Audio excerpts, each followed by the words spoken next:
Welcome to another Figure Week, Hard Surface Week, Organic Week.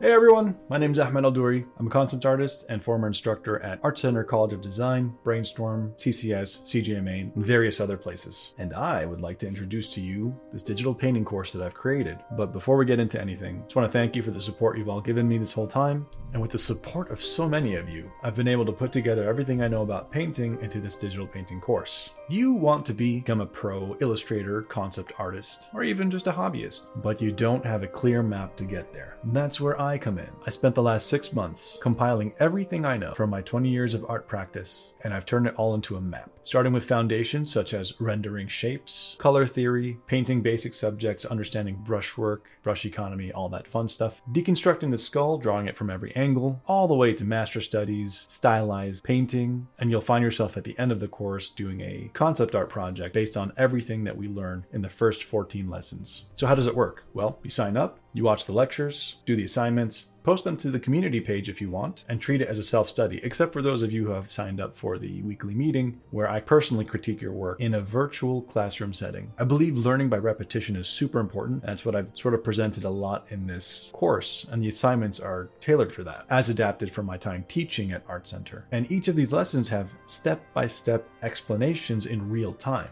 If you've ever seen my videos, you know exactly how I teach. And this course is intended to be a substitute for a college level course, but you don't have to pay the $4,000 or $5,000 per class, racking up maybe $200K in debt. With my custom design course, you'd be paying a fraction of that. And of course, I also have payment plan options if you don't want to pay for the whole thing at once. Thank you for watching this, and I'll see you soon.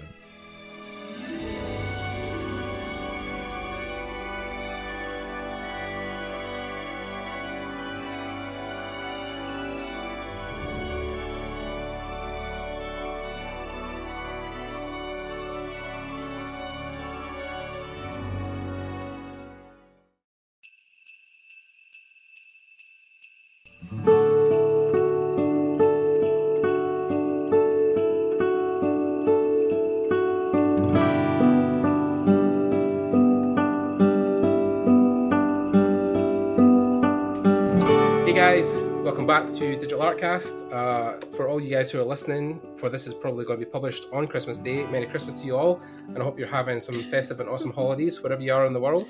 So today we have an amazing guest on, someone that we've tried to get on for a while, but of course, being the busy lady that she is, she's been stubborn to come on, but we finally nailed her down, and we get to speak to Miss Karla Ortiz today. So thank you very much, Karla, for coming on and speaking to us on the podcast. What's up? Thank you so much for having me, Gordon. You're welcome. You're more than welcome. Don't worry about being elusive. Do you prefer Gordon or Gordy? Oh, well, Gordy. Yeah, Gordy's fine as well. Nobody's ever actually really asked me that in the podcast. The 5+ years I've been doing it, people just Holy call me shit, Gordon. That's so rude. Yeah. Not even asking me what I prefer. What's your preferred name? Yeah. So, yeah, man, it's been great. Just like watching the last couple of years pass, but it's crazy. Like we just were talking about how time just like evaporates. Yeah. It doesn't even seem like 5 years ago I started doing this, but the initial goal was just to help people like me listen to other artists and get information off them. But now I get emails from students like being like, "Oh, dude, I'm leaving my job because you ain't going back to school." I'm like, holy shit! Like it just absolutely crazy. It's like, oh my god! Like reading the email, like weeping, like the tears running down my face. I'm like, Jesus Christ! So yeah, it's been That's fun. amazing. So Gordon Yeah, or Gordy? Yeah. Gordy's fine. You can do Gordy. Gordy. Okay, good. Yeah. Yeah. Since I'm talking about someone for Cali, you always do the short, cool names. So yeah, Gordy's Yeah, fine for me. it's true. Everybody always has a cool name. I'm just Karla. Yeah. It's lame, Yeah. but Yeah. but Maybe thank you short. so much for having me. Yeah, of course. Yeah. So Gordy's been so patient. He's been asking me for such a long time, and and every time I'm like, yes, but I have a million and one things. Yes, but this horrible thing. Yes, but Yeah. So it's kind of a treat to be on the Christmas special. Yeah. So we got the red Christmas lights. He got the Yeah. Christmas hat. Yeah. Um, I got the tinsel on the back of my chair, so yeah, it's yeah. very festive. So yay, holidays! Make an effort. Yeah. It's one of my favorite seasons, to be honest with you. You think? I mean, like, I yeah. get For me, really some things into it. between that and Halloween, I think for me, is like yeah. Yeah. So my birthday's on Halloween. Oh. So for me, like the Halloween is the ushering of my favorite time of the year. Cause Mhm. like first it starts with Halloween, which is bomb as hell. Mhm. It's awesome. It's like Yeah. of course it's my birthday and everybody's all festive and we get to dress up. We have a really solid group of friends. Some of them like work in film. Mhm. You know, like one of them, for example, is Brian Mattias. And like we're all really close and like they'd get dressed up at like Mhm. the nines. They always Mhm. go so crazy with their costumes. And before Yeah. the pandemic, we used to go to this club every year. Mhm. And for 5 years in a row, our group would always win, like either, usually first in the Mhm. costume contest and either Yeah. second and third. But they Yeah. would never remember us because we'd always be in crazy costumes. So it's been really really fun. Some of my Yeah. favorite costumes is Lydia from Beetlejuice. I Oh, even got wow. like a Polaroid and I would take pictures of Ah, people and I would just like all props, man. act Props. all Yeah. somber. Yeah. I went as Deanna Troy this year, but like from Oh, yeah. TNG. But the Mm. problem with it is like she has like this massive like hair All and right. it's Yeah. like the most Latina I've ever felt in my life because it was like the hairstyle of my aunties with like lots of spray and everything. By The the Puerto way, Rico was coming out. Yeah. yeah, the Puerto Rico came Mm. out. Yeah. Quick note, hold on, thank you. Mm. My boyfriend so cautiously, so quietly brought me a Putting the food coffee. down or the drink. Yeah, Yeah. he's like trying. He's a sweetie. He brought me a coffee. It's like 11:30 in the morning and I'm a late riser. I'm a night owl. Yeah, I'm the same. I'm actually glad that I'm working for a studio in LA right now because yeah, their time obviously has jumped past mine. Oh So yeah. yeah, it's Where are handy you 'cause located? I'm in Scotland, so I'm Oh, in the we're in top of the Scotland. UK. Yeah. Where? I'm in like Falkirk, so we're between Edinburgh and Oh, Glasgow, like right in the middle. oh, so Yeah, nice. Before the yeah. pandemic hit, me and my Mhm. boyfriend, we went to. Oh God, I forgot the name. Oh God, that's okay. Maybe we should edit this one because I should. Yeah, no, it's fine. No, I'm trying to forget. Vortex. We went to Vortex in the Oh, cool. UK. Yeah, Yeah, it was really yeah. great. Nice. And we decided to stay there a couple weeks earlier so that we Right. could drive from like London area Uh-huh. all the way to Edinburgh. Oh, And wow. we did it, and I thought we were going to die because the cars are different. Like the driver's side is on the opposite Yeah. side, and that Mhm. really changes everything. So like Yeah. I was like on the side where I'm not used to it. We were just like Mhm. the roundabouts everywhere. We really thought we were Yeah. going to die. The one time I felt I was going to die was actually when I went to LA because I was on like the 405 for the first time, and oh my god, like the amount of people that nearly tried to cut me off or kill me in those cars. Jesus Christ, like yeah. Yeah. LA for traffic is crazy. It's absolutely ridiculous. It's So it's scary. I don't drive. right. I never learned. Like I came to San Francisco at an early age, and in San Francisco you just walk everywhere. You don't really need a Right. car. Or So public, they've like got like trams and stuff. we got trams, but like it's such a small city that Right. like you could literally like be anywhere you need to be Mhm. in like a 40-minute walk. Right. Yeah. 50, 60 at most, like Yeah. and it's like it's just really fantastic. So like I never learned how to drive. There's a funny fact here actually because although on paper the studio is based in LA, they actually officially are in San Francisco. Like my boss, Mm. Matt Gazer, he lives in San Francisco. I couldn't remember to tell you what part of San Francisco he lives in, but he's in San Fran. It's more out towards like the kind of wine country side of San Fran. But Mm-hmm. yeah. So he's officially in San Fran. Yeah. So Matt's a good dude. Actually, a funny story with the job I got. Matt was someone I emailed back in 2009, 2008, because I just typed concept artist into Google and his name came up. And so I messaged Matt and I was like, asked him all these questions. 10 years later, he hired me. So, like, it's an absolute crazy full circle that happened. It's crazy how that happens, huh? Like, Yeah, the yeah, people you look up for towards little by little as you join the industry, they become your peers and yeah. they Like become you your and Ian. co-buddies. I mean, Yeah. you have one of the coolest mentors ever. Like, I mean, and Ian's Scottish as well in heritage. So, I mean, like, Oh yeah. it's crazy. Yeah. Actually, I met him for like the smallest time at Lightbox in 2019 because I came over to LA for Lightbox. And I was like, I was at the Concept Art Awards because my buddy Raf won a couple of awards for his concept art. And Yeah. Ian had the small group kind of gathering around him. And I was just trying to nudge in and be like, Oh, hey, hi. yeah. As soon as he heard the accent, he was like, oh, hey. You're from Scotland, oh my god! Like, yeah. Yeah, no, he's really fantastic. Next time hit us up, we'll be like, Ian, this is hang Yep. out I'm hoping, yeah. and talk about Scottish things. Yeah. He's an alumni Like of the what else? Glasgow Like Art. Hagen, Hagen. Oh, haggis. Yeah. We'll be chatting about haggis to the coos come home. So, yeah. Ian's a dude, man. Yeah. Yeah, no, he's the best. But that's how it happened. Like, I remember seeing his work as a kid.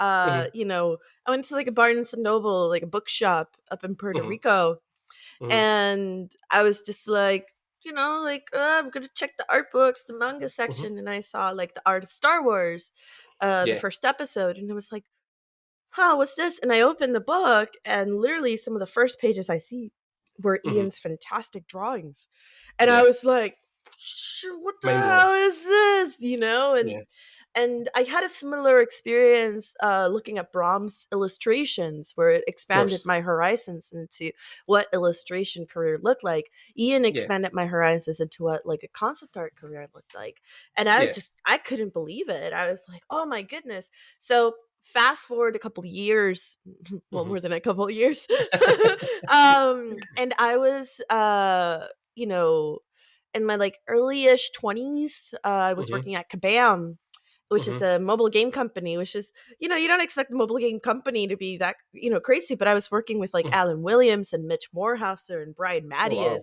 Like we were all in the team and like a bunch of many more amazing artists. And I saw that like, oh, Ian McKegg is going to have a workshop with Brahm. And I'm like, are you kidding me? Oh my God, I have to go. Wow. So it was a Tara Lang workshop up in Seattle I attended. And they ran this like really great story, you know, how to build a story workshop. And eventually we would like break up in teams and we each had a story. And I was so like in awe of both Brahm and Ian, but Ian had a very similar energy to mine. So we got along very, you know, quickly, very well. On portfolio day, this was around the time that my, you know, first Magic cards had been released. So my Tesa was released, a couple others were released, and I had them in my portfolio, and I'm like so nervous. I'm like, oh, here you go, Ian. And Ian looks at it, he's like, you're hired. And I'm like, hired where? He's like, I don't know, but you're hired. I'm like, yay. and I remember running to the bathroom. I was so excited because I just couldn't believe it. Like like for some people it's like, oh my God, movie stars, like wow. But for me it's artists. Like I've seen movie stars, like okay, cool actor, chill, yeah, what's up, what's going on, artist to artist. But artists like that I admire, oh, that's where I lose my shit. But fast forward to a couple months later, I decided to keep in touch with him, and I messaged him again, and I'm like, hey Ian, this is Karla, it was from the workshop, I did this painting, and you know, I'm in, you know, I did this, I just want to send you some of my updates. And I just sent him some of my paintings that I've been up to. And he's like, oh, this is great. Wait, you're in San Francisco? I'm like, yeah, I'm in San Francisco. It's like, we talked about getting coffee. He's like, oh, come get coffee with me here. And little do I know, he sent me to ILM to a job interview.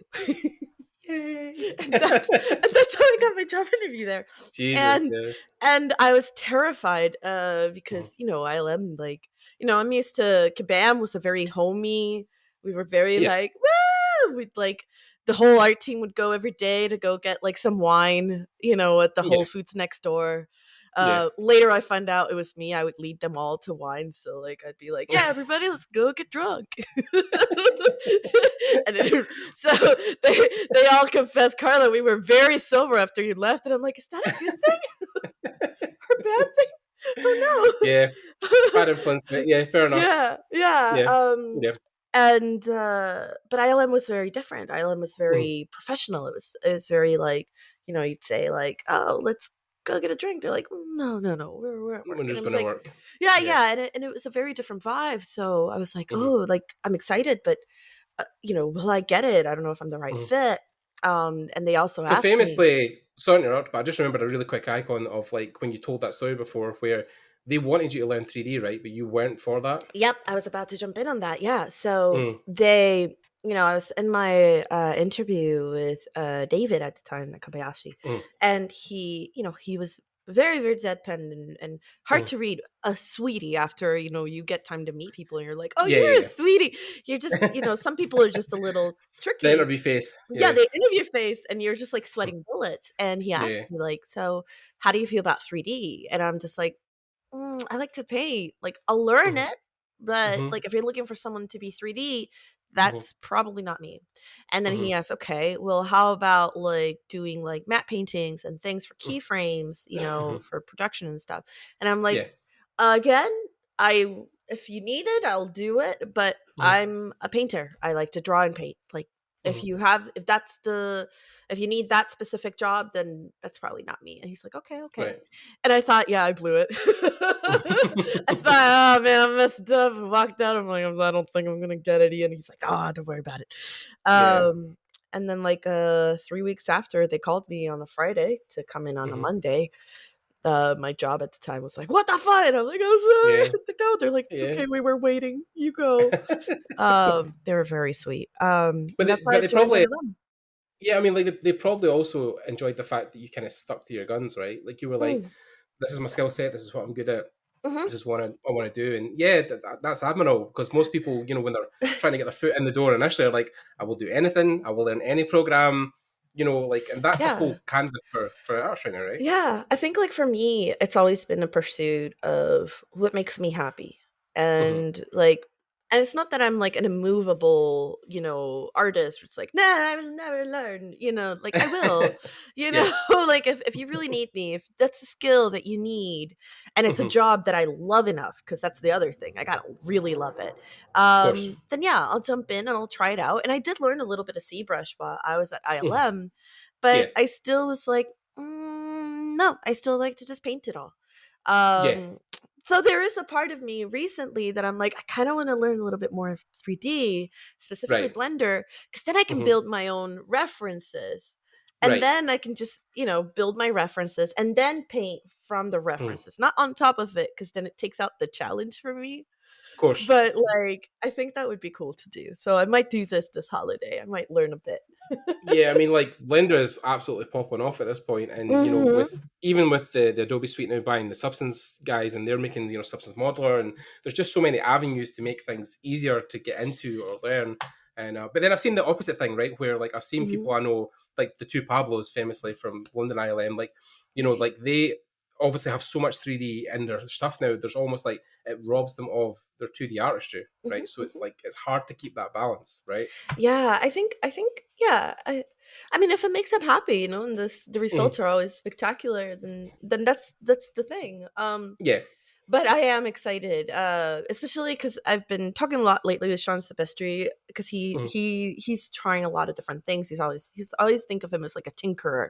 He's always tinkering here, tinkering there. And he was telling me about like Oculus and how like he uses like the 3D tools to sculpt. And I'm Right. like, that does sound cool. Yeah. So my boyfriend, he's a game designer, so he has all the gadgets. So I'm just like, I'm gonna, maybe that's what I do. Yeah. Like, I'm just gonna try Yeah. sculpting here and see what I can make. Sean, another Scotsman, another guy. He's out there. Yeah. Many years spent in London, but yeah, the guy's originally from Fife, so yeah. Yeah. You guys got up in Scotland. You guys have a really good group of artists up there. You got also Paul Canavan as well, because Paul interviewed you not too long ago. Paul. Yeah. Paul's a sweetie. Yeah. But bunch of dudes up, and then of course this is the home of Rockstar North, who are the Grand Theft Auto creators. So I mean, like, there's a whole legacy up here. Do y'all hang out every once in a while? Yeah, we occasionally get together. But then, of course, with the pandemic and COVID, it's been a bit shit. Yeah. Try to go. Edinburgh, especially at one point, was really badly hit with it. So, we're getting there. We're getting. But I'm actually trying to at one point try and get an event over here to get people to come and have industry workshop style, but in Scotland. So, can I have a suggestion? Yes, indeed. Can I suggest something really quick? Yes, go for it. So back in San Francisco, right here,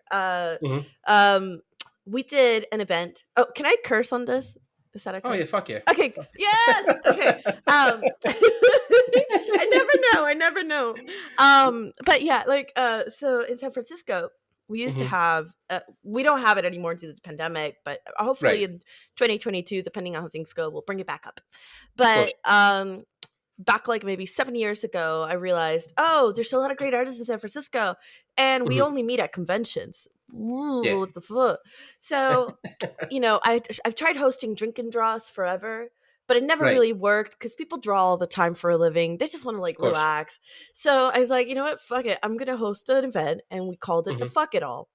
And it was like a monthly event where we just jump around different bars in different areas of San Francisco. And just meet and hang out, between artists, and then that's it.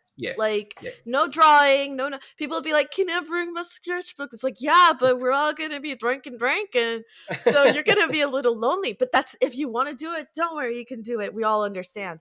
Nobody would ever bring their sketchbook too busy just seeing each other, and that went on for about 6 years straight. And it expanded over to Vancouver had one for a second. LA has one. So like, you should do it. You should do it. Yeah. I mean, like the funny thing about fuck it all. Yeah. The funny thing I found with you and me are rare specimens, right? We're extroverts as artists, right? And I'm totally, because especially living in Scotland, like, you've got to learn to speak up for a young age. But like, a lot of the guys I know who are super awesome artists are so introverted and so focused on their work. It's hard to pull them out the room and sit them in a pub. Like, it's so hard. No, that's okay. So what I've learned is people may not always make it, especially the introverts, but they're always really glad it's happening, and eventually they'll make it. And I think it's like one of those things where it's like, and I've learned, even recently, I've read an NPR article about like, why is it so hard to make friends as an adult? And like, the things that they recommend, things that they recommend are literally make events. Make gatherings, facilitate that.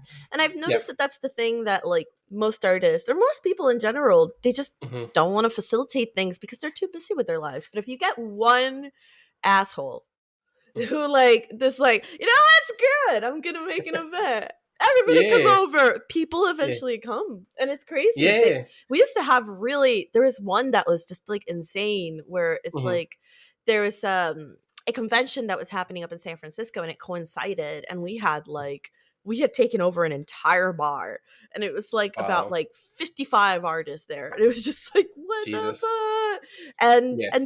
But sometimes it can be like 2 or 3, and then it's just like it's a night out with like close friends. I'm just gonna drink a little and chat. So it's always enjoyable regardless of the size. So Gordy, do Scotland, fuck it all, and like next year I'll drop by one of them. Yeah, man. Like, I mean, like, and we'll go hard. We will. You have no idea with Scotland how hard we go. I'm Puerto Rican, my friends. We are the land of rum.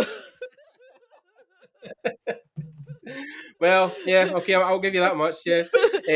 But Scotland go hard. You guys go real hard. Yeah. But I mean, it's like it's hard for us as well, because like even in San Fran, like, I don't know what the population is, but like in the whole of Scotland, right, it's 5 million people.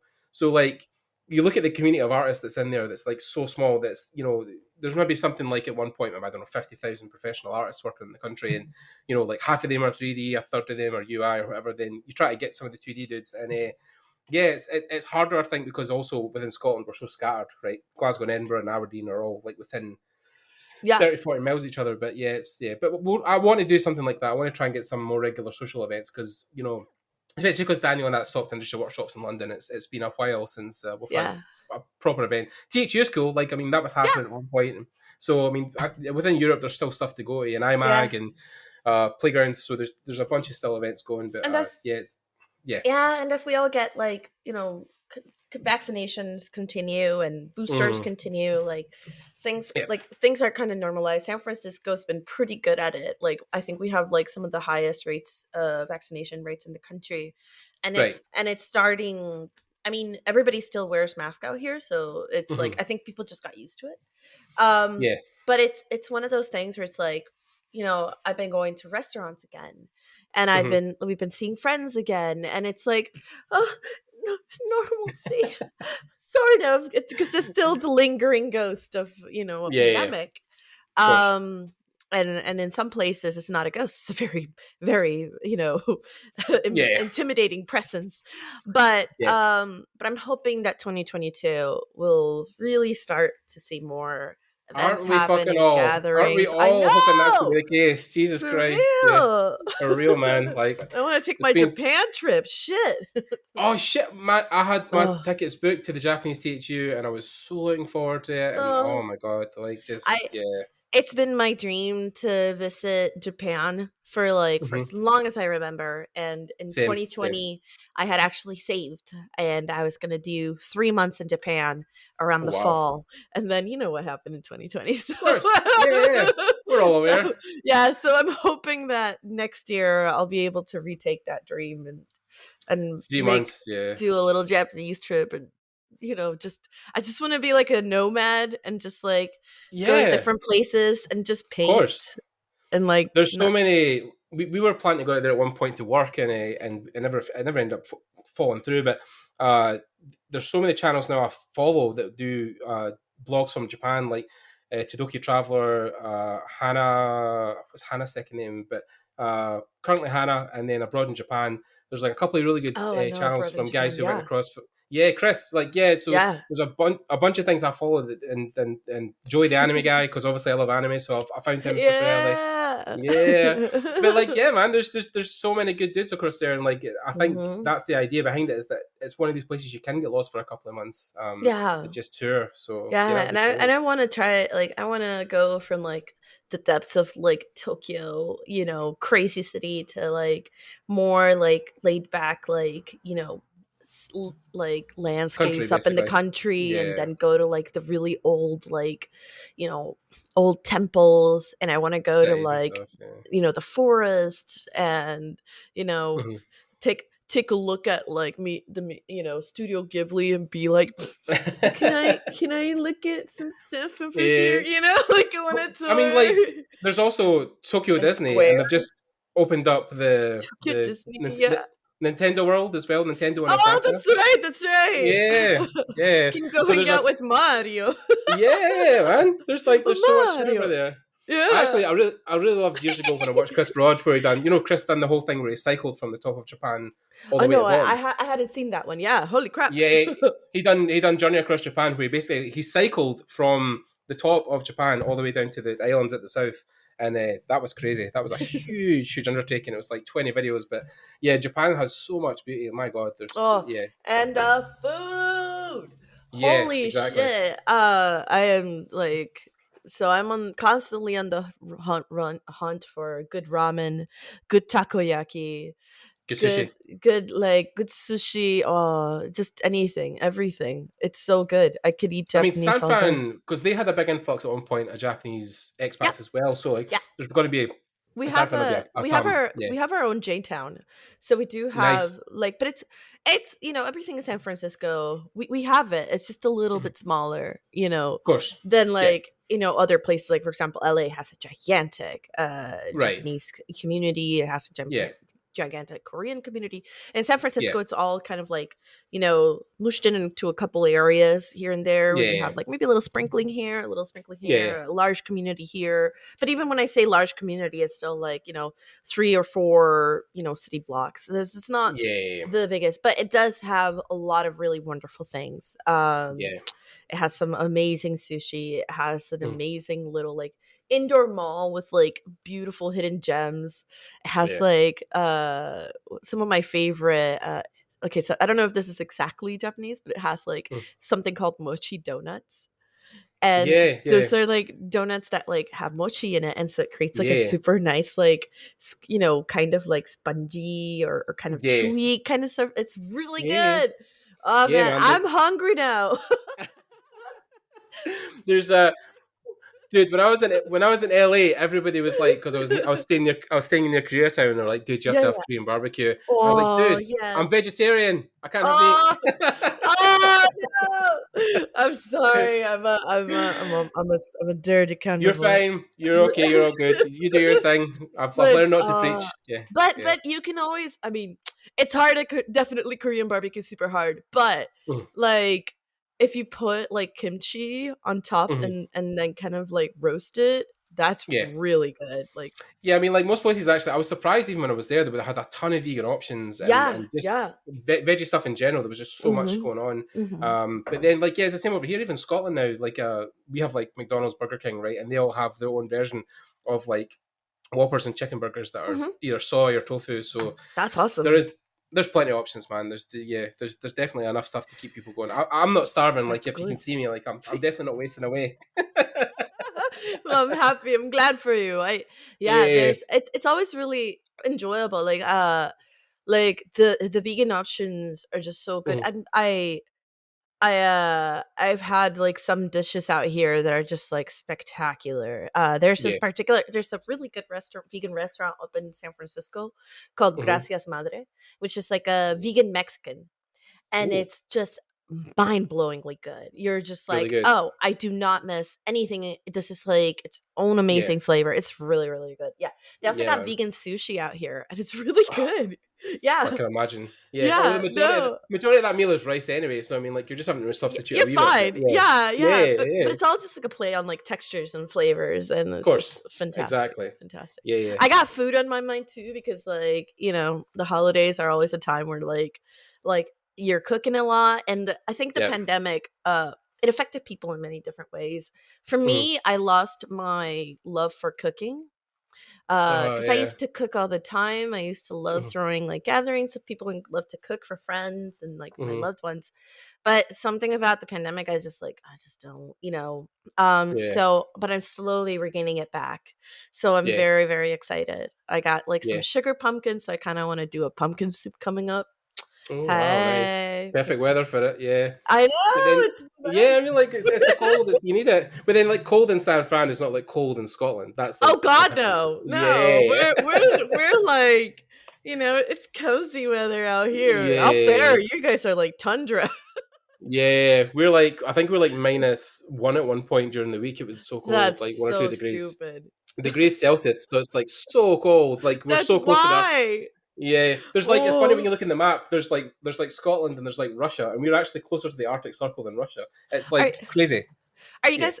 I recently visited Iceland. You guys hmm aren't closer to the Arctic than Iceland, right? Iceland's a No, little. no, Iceland's right on. They're in the Yeah, cold part of the world, yeah. but I like no, figured. but then the top of Scotland isn't like, it's only, I say, like maybe a couple of thousand miles from like where Scotland is, but we're Oh, still within that region of where yeah. Iceland and Scotland. Of So yeah, of ridiculous colds. Of like, why?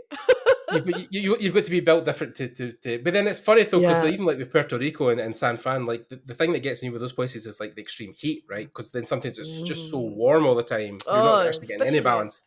especially in Puerto Rico. Mhm. San Francisco, we do have like hot burst throughout the year Right. where most of the time it's a Mhm. very like stable. Mhm. I'm sorry, I don't know Celsius very well, so I'll just use No, that's Fahrenheit. fine. You use Fahrenheit. Oh yeah. We're it's America. We do everything stupid. Yeah. But so out here we're constantly like between anywhere from like 55 to 70 degrees. Right, yeah. I don't know what that is. I'll check it. Hold on. I could tell you just now. Yeah. Check it. Fahrenheit and Celsius. There you go. So, so like 10 over here. Yeah. Yeah. 10 degrees Celsius. Yeah. So it's always like that, and then occasionally, you'll have a day where it's like 80 degrees or 90 degrees, wow. and it's like, right. and because we're so used to a normal weather out here, there's no such thing as like air conditioner here. Like the houses aren't built that way. So the days that it gets really hot, like it's You're like sweating. I'm just like everyone in their house is melting. My cat's melting, my boyfriend's melting. Like I have to use the tablet because like my Cintiq screen is too hot. I'm like, it's horrible. But it's very lucky that we only have it rarely. However, in Puerto Rico, that's just the norm. It's another world. Yeah. It's a tropical island, you know. Different part of the planet. So yeah. But it just made me realize like in Puerto Rico, you only have like, you know, summer is the season. It's like cold summer and then like a warm little summer. Light and then that's it.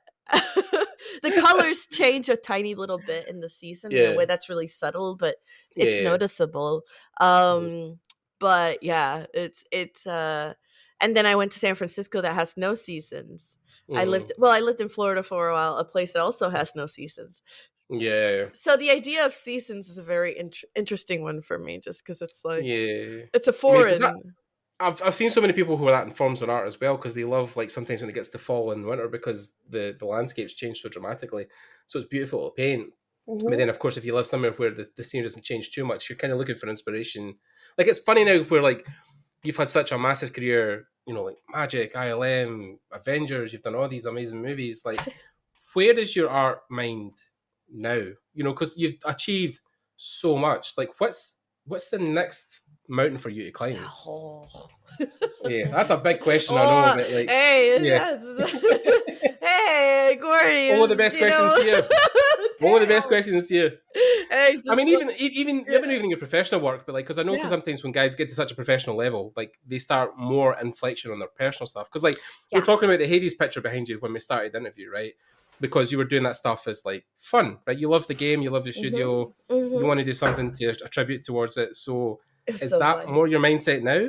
All the characters are so hot. Thank you, Jency. Thank you, Jency. Oh my God, yeah, her art. Wow.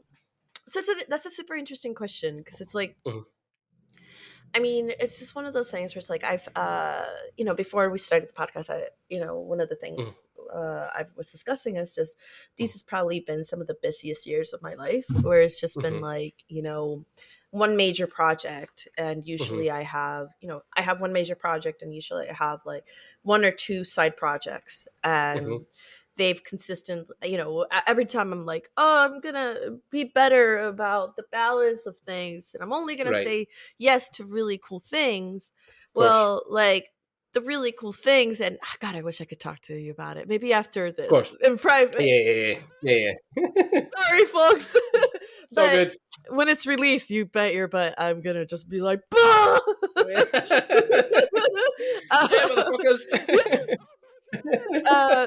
but it's one of those things where it's like certain projects came up where I'm like, oh, I can't say no to this. Oh, I can't say shit.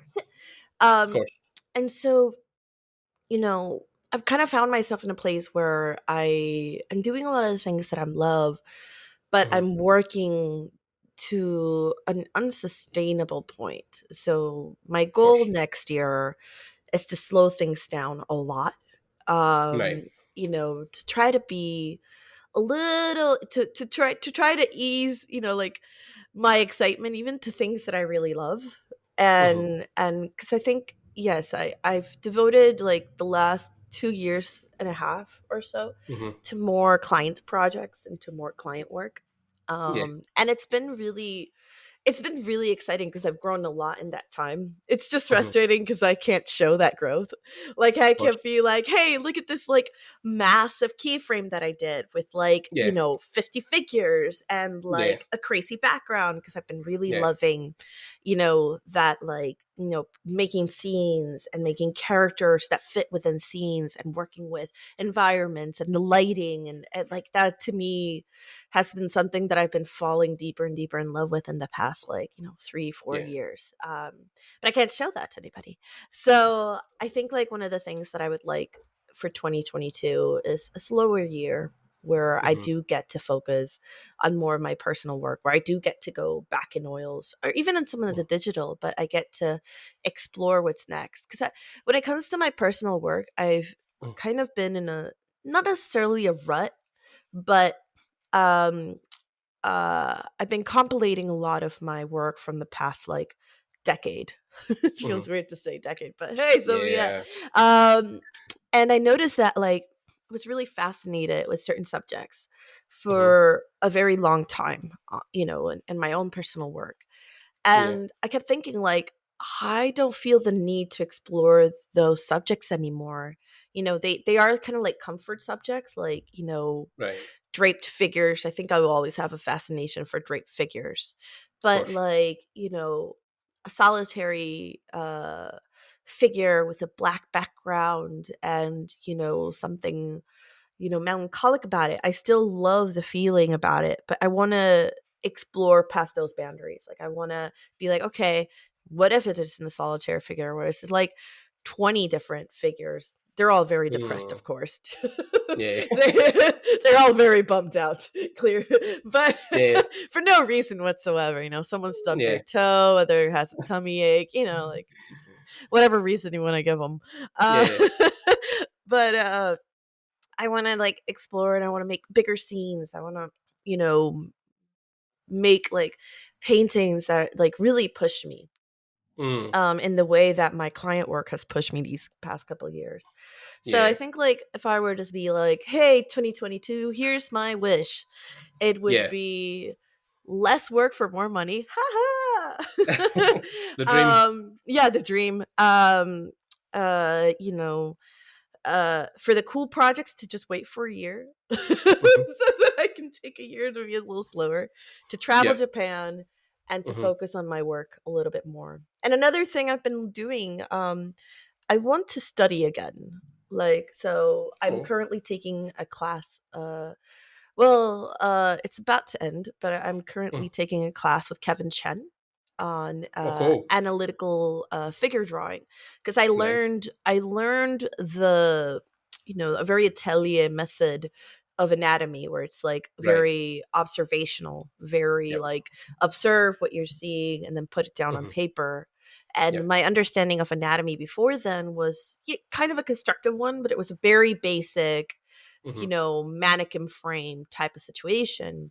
Kevin is an incredible teacher, and he has been teaching just how like all the muscles work together, how they look, and it almost feels like a medical course without having to remember all the names of things. Right. Then I would fail immediately. But it's funny because like even by the first class, like he just said a couple things where it's like, oh, I know these landmarks and I've known them for a long time, but now I understand them. Now I know why they're there. And my sketching just became totally different. And so I'm kind of addicted to that. I want to like learn more for a while, go into a period of like, okay, you work for so long. And while you're working, there's not a lot of room to learn, because you have to provide a service.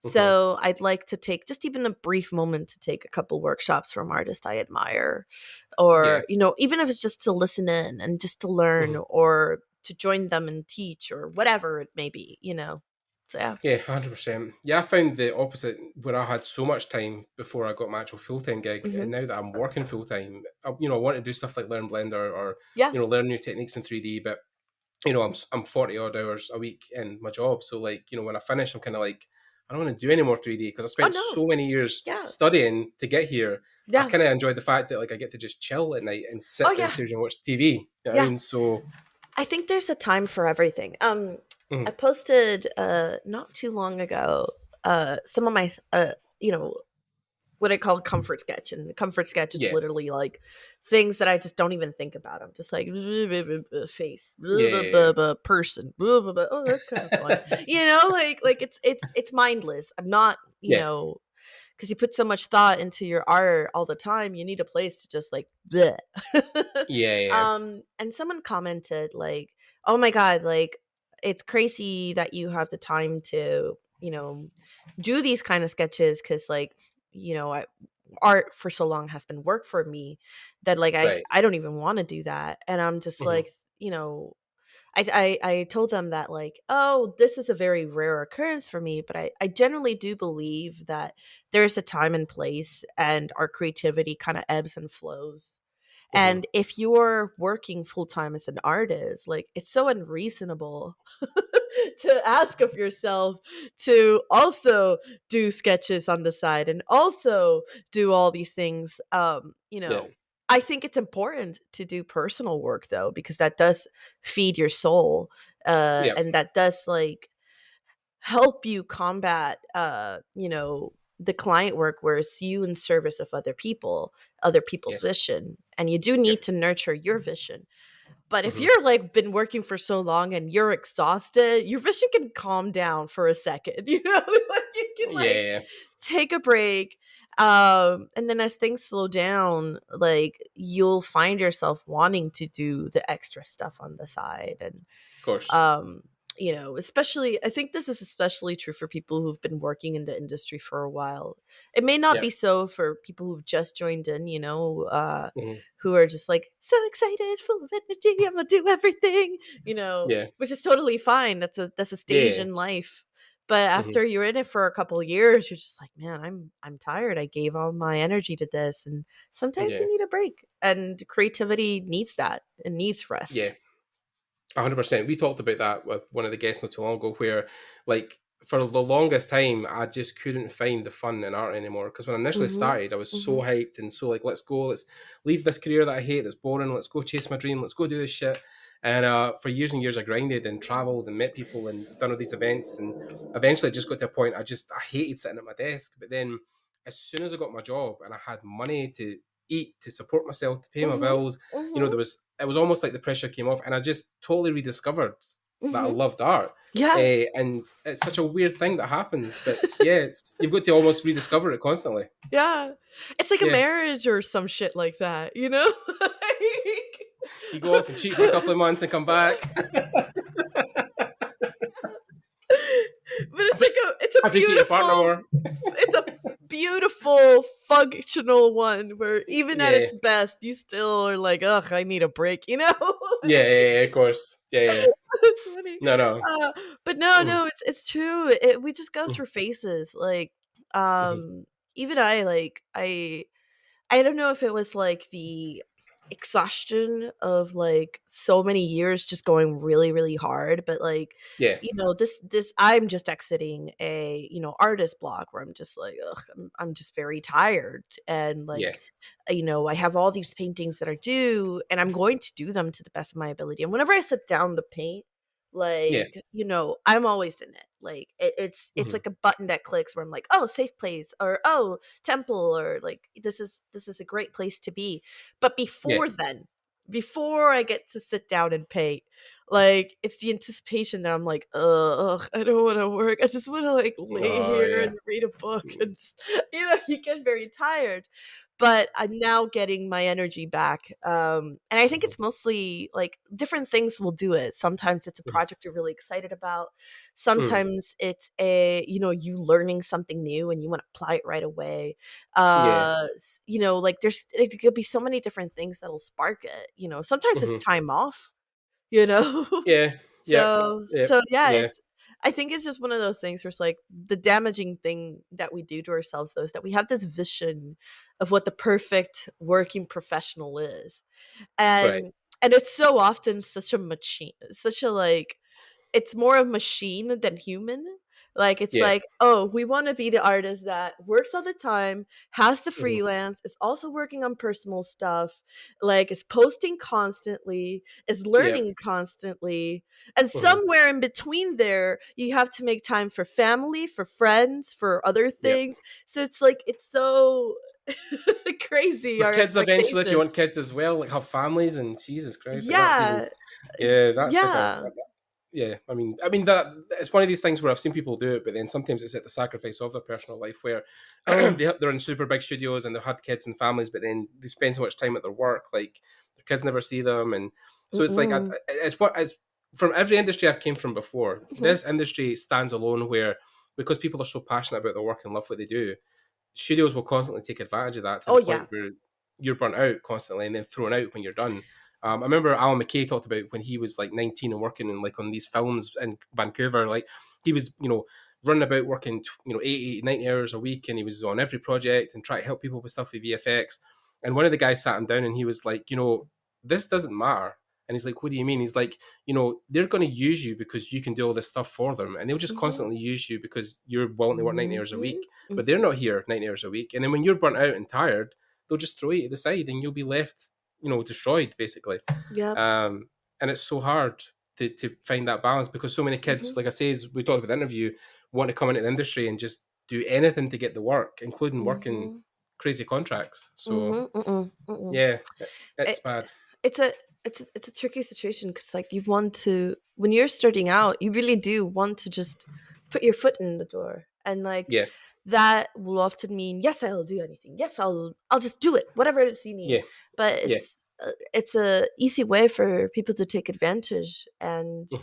And I think, you know, there's so many resources now to Hmm. how, good working relationships should be. Yeah, And if you have any questions, you could just ask, go yeah. on, like, Facebook, Twitter, Instagram. I Hmm. find not very good for conversations because you can never tell who responds to you. The Yeah. layout's very poor.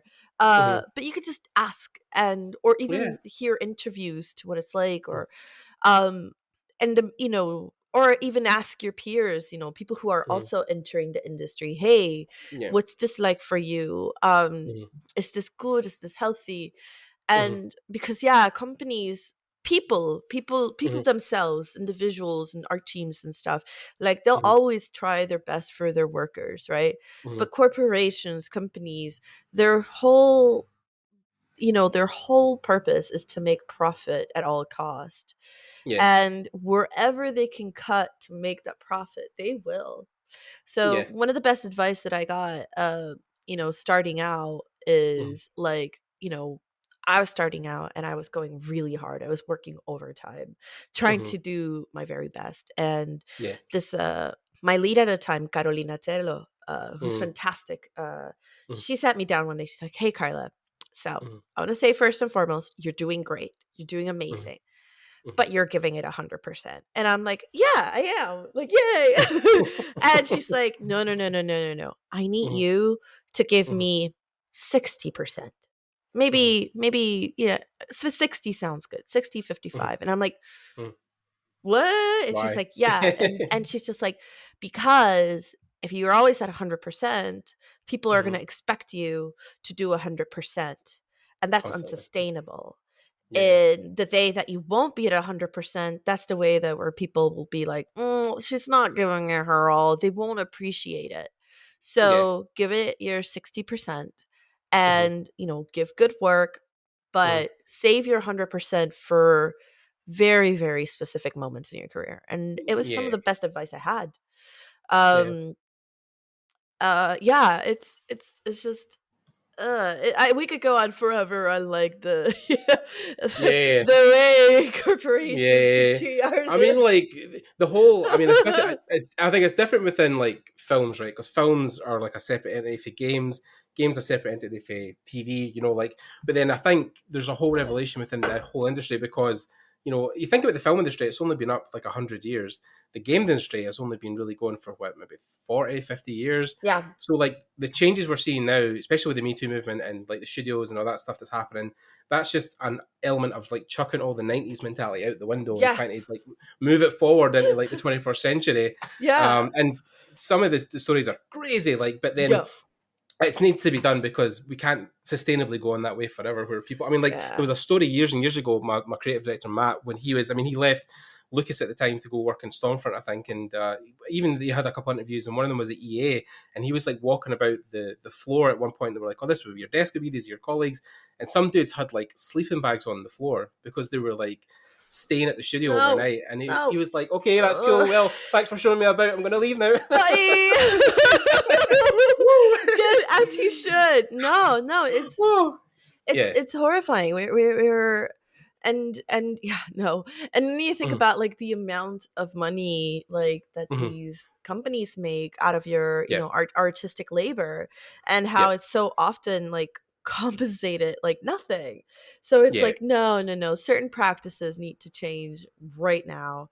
But even like even on a historical level, right, where let's take it back to like, you know, families and being with people. One of my favorite stories is of this artist called Walter Everest, who happens to be one of my favorite artists. When I saw his work for the first time, you know, it's like, oh my God, this is like, you know, a golden age illustrator type of dude. Yeah. And there's not that much artwork of his because, you know, in the middle of his career, close to the height of his career, he went on a rage and burned all of his artwork. And he led a very lonely and sad and miserable life because he was so obsessed with his work. He alienated everybody in his life. He not only alienated his like wife, his kids, they were just like, you know what, we're done with you. See ya. And he also like was a nightmare to work with because he was so obsessed. He couldn't let it go that like his editors would be like, okay, it's like 4 months. Where's the work? And he's like, it's not done yet. It's not done yet.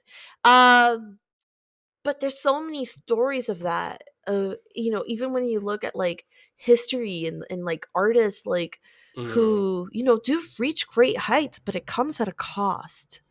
And like, for example, oh God, I'm trying to remember which one specifically what. Like Mead Schaefer. I think it was Mead Schaefer. Was he the one? God, I'm trying to remember. It was one of them. I'm pretty sure it was Mead Schaefer. He did a. Now I'm like, it should Mead Schaefer. Here, you might need to edit this because I'm like, hold on. You can. We're live. We're all good. You look up chef. You look up. I don't give a fuck. Yeah. Mead Schaefer, 50 States paintings. Was that this one? Was he the one that did that? Yes, he did. Nailed it. So Mead Schaefer, a prolific illustrator in the Golden Age. His work is incredible. He decides, I'm going to do my magnus opus and I'm going to travel to all 50 states and I'm going to do illustrations of all 50 states. And he did it, if I'm not mistaken, in a span of about 2 years. But he wrecked himself so much that he couldn't be an illustrator anymore. He had like incredible pains in his body. And so he had to retire from the thing that he loved. And he basically just like, you know, went off. I think it was he ended up in New Jersey, and all he did was just like the occasional like painting that he did.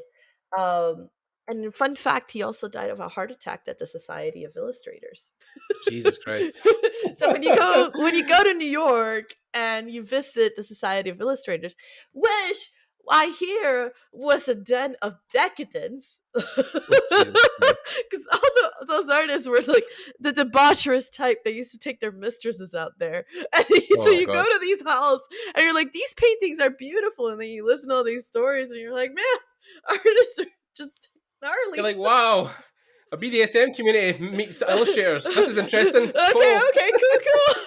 Back in like when the 1980s around there. Oh god! I mean, it's crazy. Like even to think, like just so many people that are just raunchy, like, horrible people. Oh god! Like we think of them as so refined. Like for example, Anders Zorn.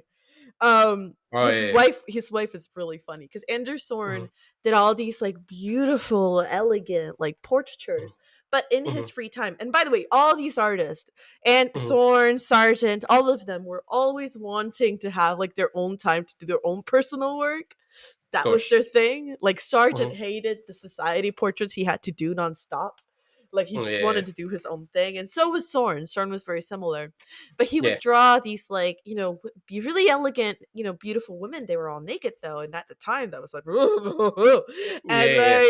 like, and so his wife used to be like, oh my husband, he's like so elegant, but he's also like he's got like the taste of a farmer. So she used to be like he's so raunchy. He's so raunchy. But then it's funny though, because did you actually, I don't know if you contributed or not, but did you contribute to hardcover? Hardcover? Oh Yeah. no, I didn't get to. Poor Spiridon is always trying to be like, hey Karla, join my book, and I'm like, I can't. I got like 50 things going on, Spiridon. I love you, but please. Yeah, because there was a whole thing ages ago with Instagram and artists I knew at the time who were doing raunchy stuff, but then it was almost like not sexual, but like it was a way they wanted to express their artwork in that sense, and draw figures like that. And hardcover obviously came about from that, because people obviously on Instagram were getting blocked or taken off the system. And Spiridon saw a gap where he was like, well, why don't we make a book and collect that stuff? Because like, look, consenting adults across the world, BDSM, polyamory, gay, bi, straight, whatever you guys want to do, float your own boat. Like, we're all here for free love. And I think it's a great way that people can express that stuff. And I think more projects like that probably should exist, because there is a part of your artistry where you think to an extent about the darker side of human existence, sexuality, and that's the stuff you try to pour into your work and into your paintings. And it's weird. I think we've almost lost that, because there's so much, Photoshop, Adobe, Substance, like there's so many tools and digital aspects. People want to get back to the human experience that is art, and it's hard to, I think, clear the digital barricade and push through with your sketchbooks to stuff that you still find is, for people that was fun, that was exploring, that was the dangerous side of art, and we kind of lose it now because you're drawing superheroes, right? Isn't it silly though that like something as natural as sex is considered the dangerous aspect of art, as opposed to like actual violent imagery? That is like, like we're so comfortable with like extraordinarily gory and awful violence, but like, oh my god, somebody's having sex. Someone's having sex. Call the newspapers. It's so weird. It's so weird. I've always been like, what the hell is society? Specifically in America. It's like you will have the most insane like violence ever, but Lord forbid there's like a male genitalia or any kind of genitalia on a screen. Goodness no.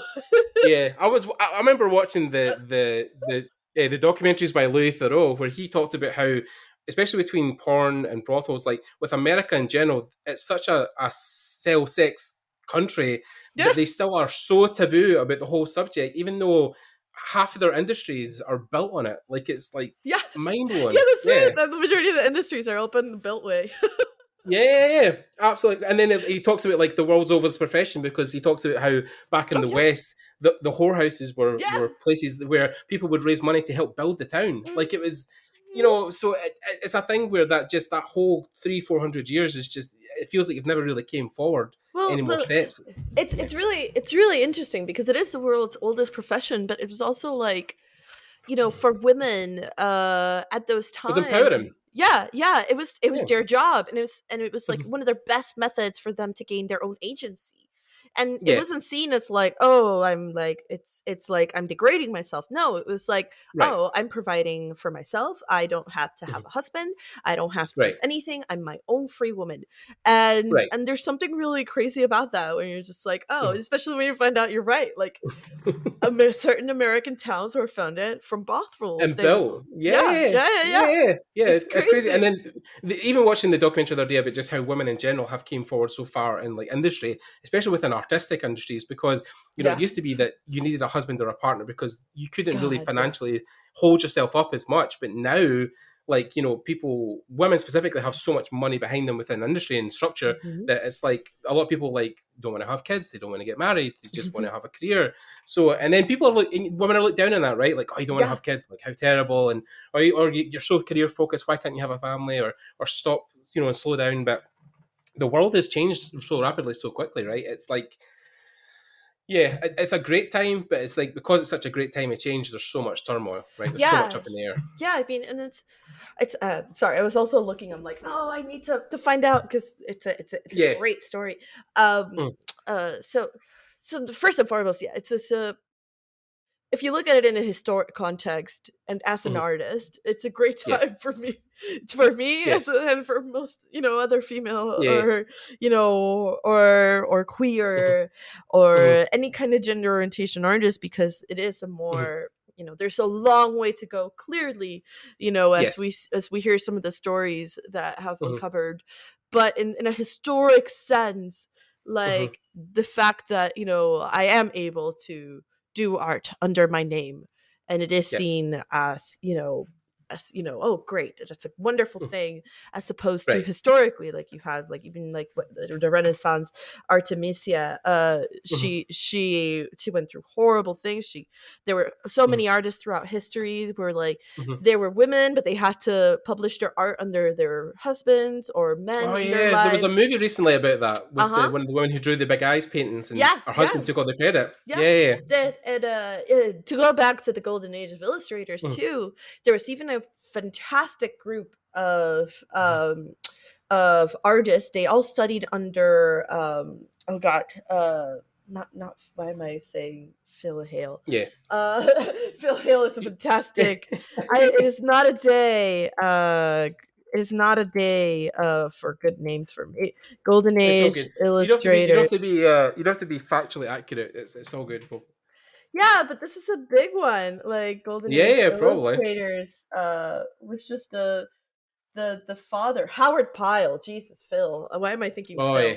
But yeah, so they all studied under Howard Pyle, and it's like it was a community of women, and they formed a little group that they used to call the Red Rose Girls, and it was it was basically Elizabeth Shippen Green, Violet Oakley. There's another one.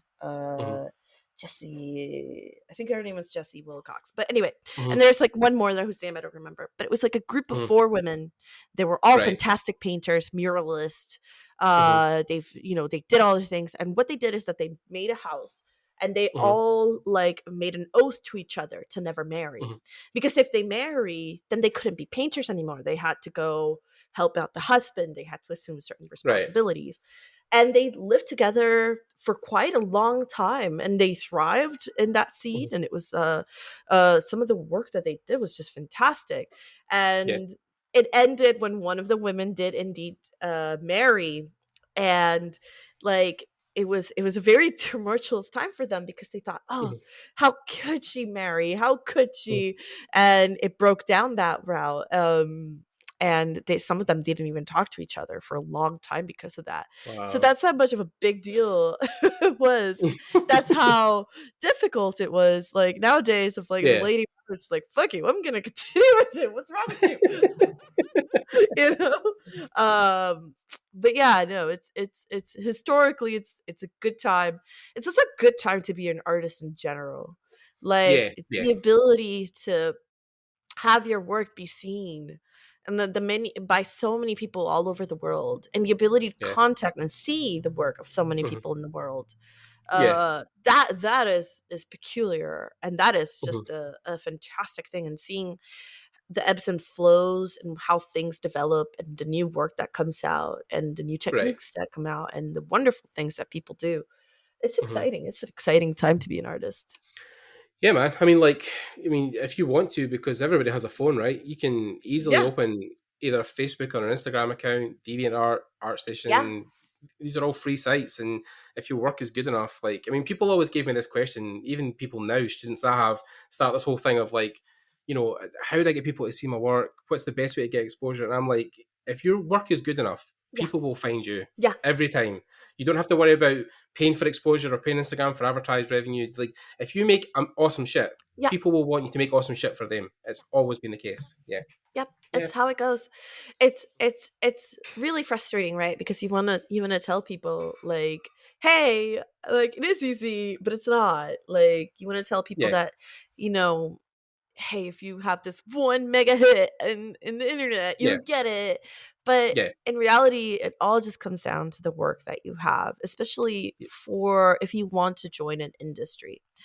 right? Like especially like the entertainment industry. Like Hmm. it doesn't matter and here's the thing too, it doesn't matter how many followers you have for this Hmm. industry. What matters is that the right people see your Hmm. work if your work is Yes. ready. Like Yeah. we had a discussion not too long ago, me and a couple friends, because on Twitter there was this whole big artist small artist thing, which is kind of very silly to me because Oh my god. it's That's the reason I contacted you. It was the whole reason I messaged you a year ago about that argument you had with that dude. Oh my god. Yeah. It was I don't fucking even remember. ridiculous.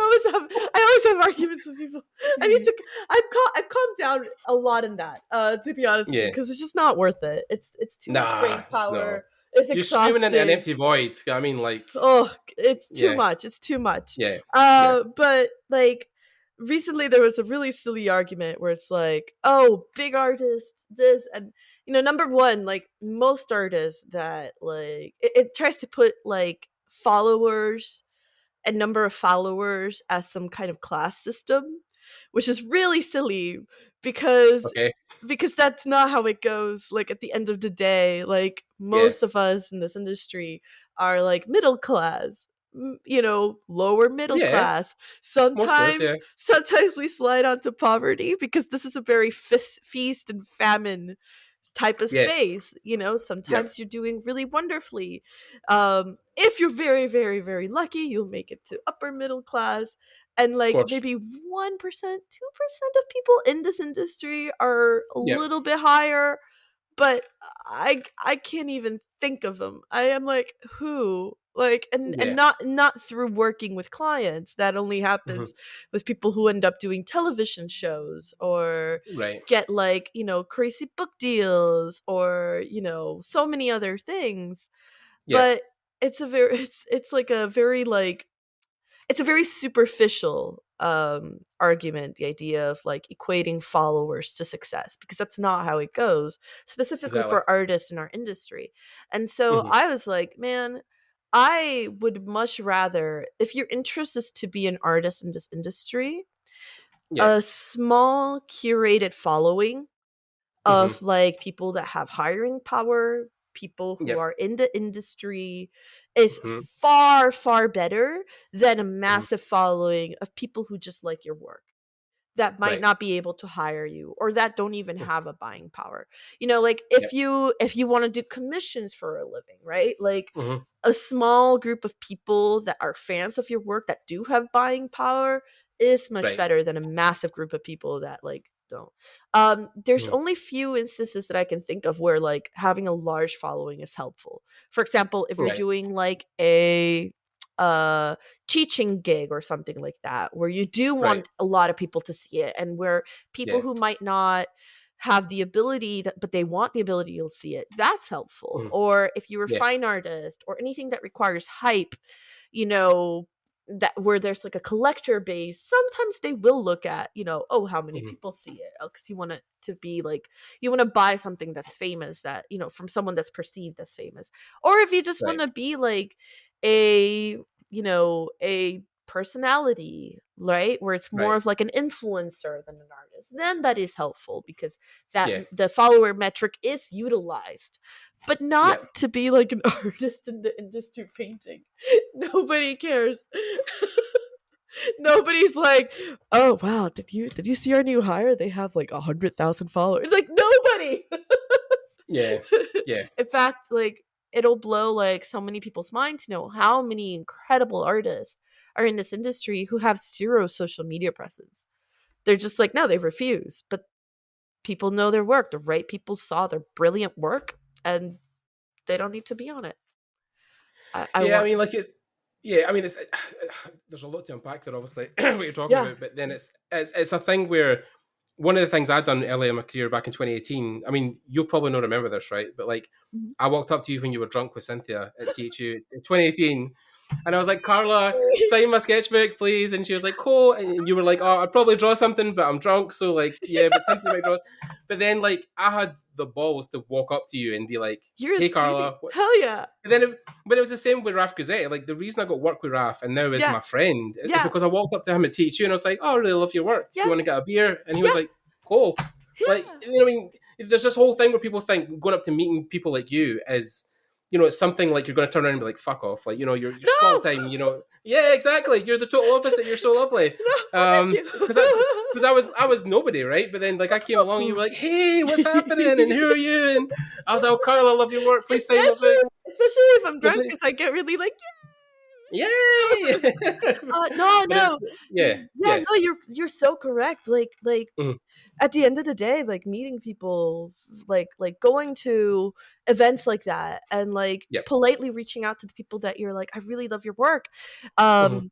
Can you help me, or can Mhm. you like give me some thoughts, or can you just sign this?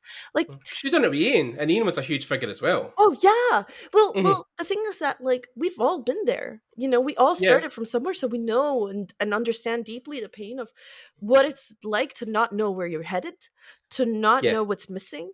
And sometimes you just need someone to be like, hey, give you directions, right? Like exactly in the way as like it's as simple as like, hey, I'm trying to get to this spot. Can you tell me how do I get there? And like it's like the art equivalent of you going, oh, okay, we'll take a left here and then find Yeah. this. Like that's it. We're just talking about terrain here. Yeah. So it shouldn't come with a hey, fuck off, you know, like Mhm. and unless you meet the rare ass artist, which by the way they don't last very long in the industry. They're very, very rare. Yeah. Just because people like to work with nice people, and it's such Yeah. a cutthroat. Well, it's not cutthroat, but it's so in demand that like people will be like, hey, you're very talented, you're very wonderful at what you Yeah. do, but you yourself are not wonderful to work with. So Yeah. maybe on special occasions, but hey, Yeah. look at these other people, they're new, they might Yeah. not be as good, but they're wonderful Mhm. to work with, and people always opt for that. Mhm. But Yeah. most folks are very giving. Yeah. I mean, like the industry is so small in a sense. Know that there's so few people, but because of the communication routes, things Mhm. travel quickly. Like if you are a bad person to work with or a bad person in general, then those people are zeroed out quite quickly, and Yeah. word will spread super fast about, you know, things that, I mean, like even the thing I always tell people is like if you have an interview at a studio and you're walking physically through the door, they already know you're a good artist, right? What they're interviewing Mhm. is this person a cycle? Yes. Can we have them in our studio? This is what Yeah. they're really looking. Yeah. Because Yeah.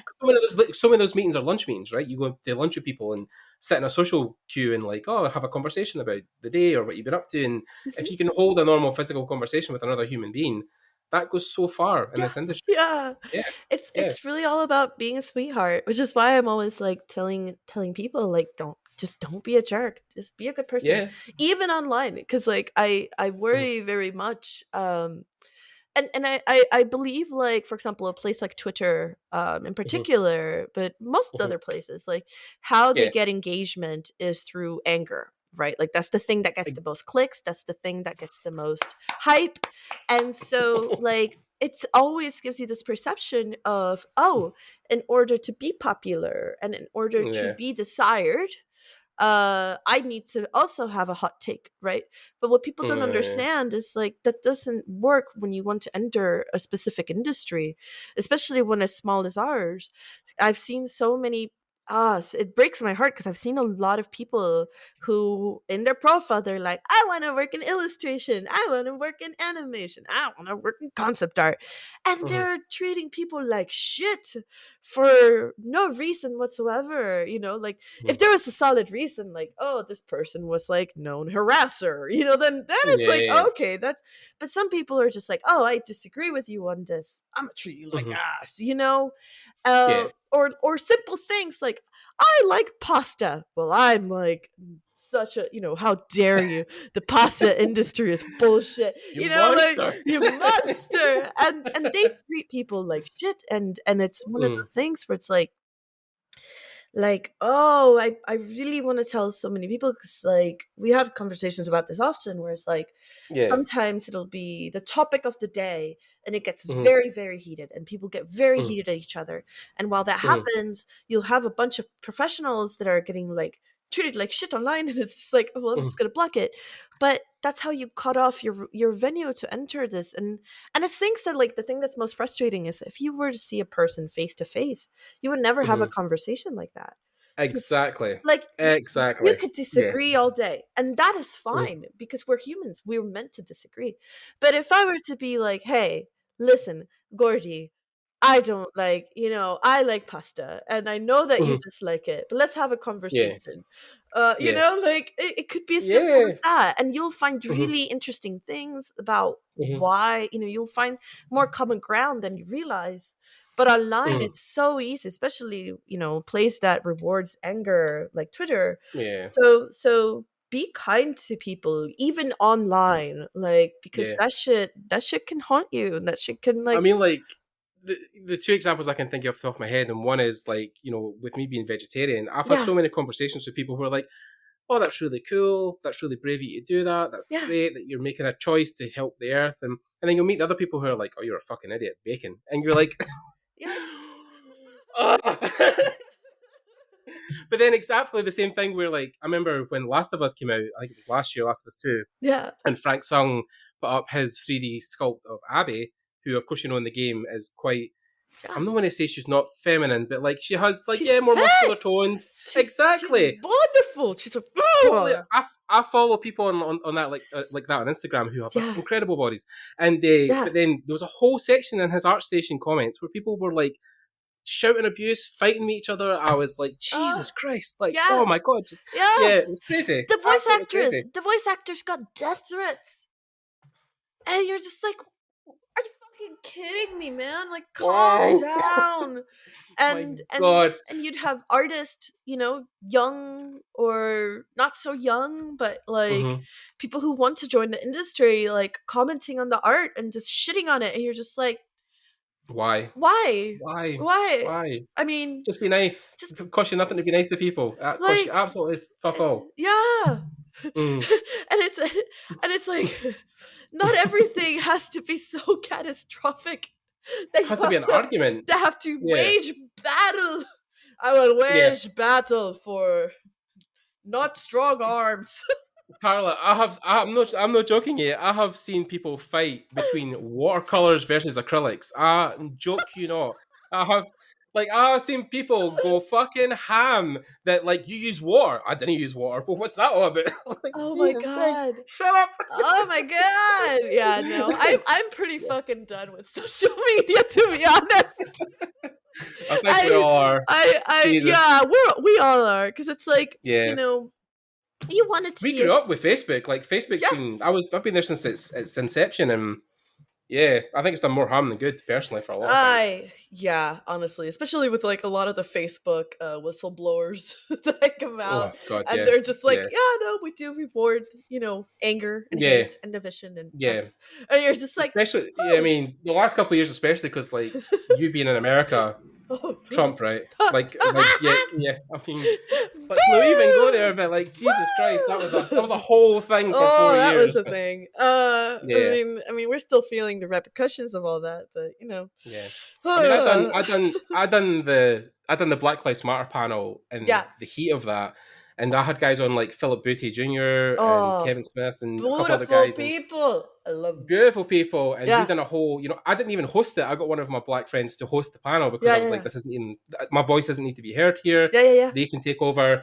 And it was such, I mean, even Artel, Artel, who owns and is the first owner of a black anime studio in Tokyo, he talked about like their reception of how the Japanese have been talking, because he was getting interviewed at the time by loads of stations about the Black Lives Matter movement, and that whole episode, even when I made that, there was a whole backlash when I posted it some places, and people were like, all lives matter, and you're like, oh my God, like, oh Jesus Christ, like, fuck, and you cannot win, and yeah, like, because I just wanted to give people a platform, and that's all I wanted to do was help, just something to just help. Yeah. But then, I lost like, a couple hundred subscribers, but at the time I was like, fuck it, I don't care. Like, if you don't want to be here, you're better off without you. Go away. So There's yeah, there are. Okay, so we talked about, trivial things that people fight against. Mm-hmm. Watercolor, versus like Acrylics. acrylics. Yeah. But the one thing that isn't trivial is like basic human rights. Mm. Like someone like all when the marches were going and like it Mm-hmm. was at the height, it was like there was a Mm-hmm. debate of it, and even I was like, I don't even get why there has to be a debate on whether Yep. someone has the right to live just a regular life without having Just to live. to Just to fear live. just Yeah. randomly getting murdered because of the color and the melanin on your skin. Yep. And it's one of those things where it's like that's the one place where it's like, no, we do need to, like, that does need to be fought strongly against, because it's one of Yep. those things where it's like, again, basic human rights. You cannot mess with Yes. that. Like the Yep. ability for someone to just like, you can't just be like, oh, well, I think this group of people should like not live, and that's not Yeah. acceptable. That is just Yeah. not acceptable. So I'm glad Yeah. and that you had that conversation, especially with someone as wonderful and beautiful as Phil and the other Oh fellas. yeah. They're Was a dude. He's a yeah, dude. yeah, Yeah. he's I adore that man. We we go back. Yeah. But no, it's so, yeah, it's one of those things where it's like, at the end of Mm-hmm. the day, Mm-hmm. all it's about is just be a good human being, be a good Yep. ethical human being. That's it. Yep. Like, Yep. you know, res- respects people's human Mhm. rights. And then also, if someone likes watercolor, but you're all team acrylic, let them like watercolor. It's okay. It's okay. Hashtag Team Watercolor. Oh my god. See, I'm in the middle. I'm oils.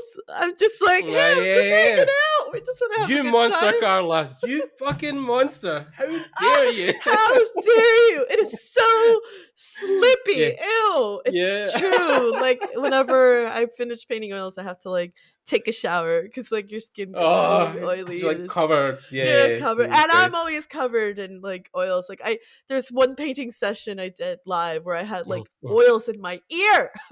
Oh god. And I don't even Oh. know how I Yeah. got there. Yeah. But put the paintbrush to hold at one point. And you're like, oh, Yeah, looks good. I'm just Oh, like, shit. but yeah, no. So, but Oh. it's one of those things where it's like, yeah, I'm tired of social media. I'm trying to find a good place to be. I think I might end up doing a blog, because so I I did. was just about to say that. That's exactly Yeah, what I've been doing. yeah, I've literally just joined a publication in Scotland that does games news and works for the Games Network in Scotland yeah. to be a technical writer. So I'm going Oh, to be doing congrats. articles on thanks, doing technical artists and some talks about like entering the industry. Yeah, But like yeah, like I feel that's one of the last bastions is just type, right? yeah, That we've got left where we yeah, can express and people can join in, and there's less of a battle because you're putting out your opinion. People can read it or not read it, but there's no comment yeah, section. There's no So yeah, yeah. yeah. I really want to do that because, like, I so I went through a period of loss, Mm. uh because like the internet and social media just got to a point where it was just so intense. And it was one of those things where it's like, I don't want to touch too much on the subject because I know it's like a heated subject and all that, but like when Yeah. NFTs came out, like I was just Mm-hmm. asking a question, and there was some really good debate to be had, but Mm-hmm. I got a segment of people that were like, oh no, you shouldn't even have this debate, like, Mm. you're and it was followed with like, threats of violence. I had someone post that like, oh, you should get beat up by your like peers. I had like people say like, oh, you're a sexual harasser because a known sexual harasser engaged in this. I had people be like, you've always been a sellout. Like, Oh my and god. I've I haven't even like done anything in this space. I was just like, this is an interesting technology. Let's discuss Yep. it because we're gonna need to Yep. discuss it as a community.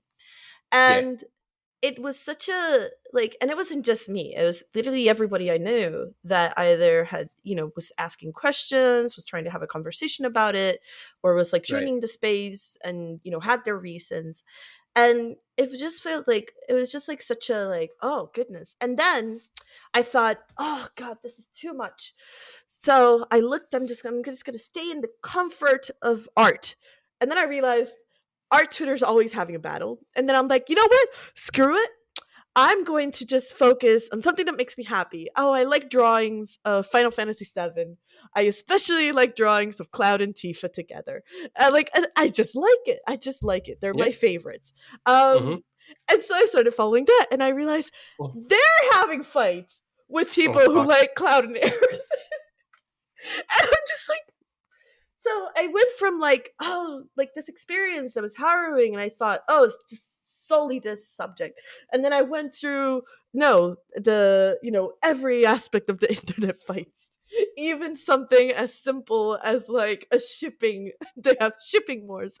And I'm like, oh, it's not any unique thing or any unique discussion.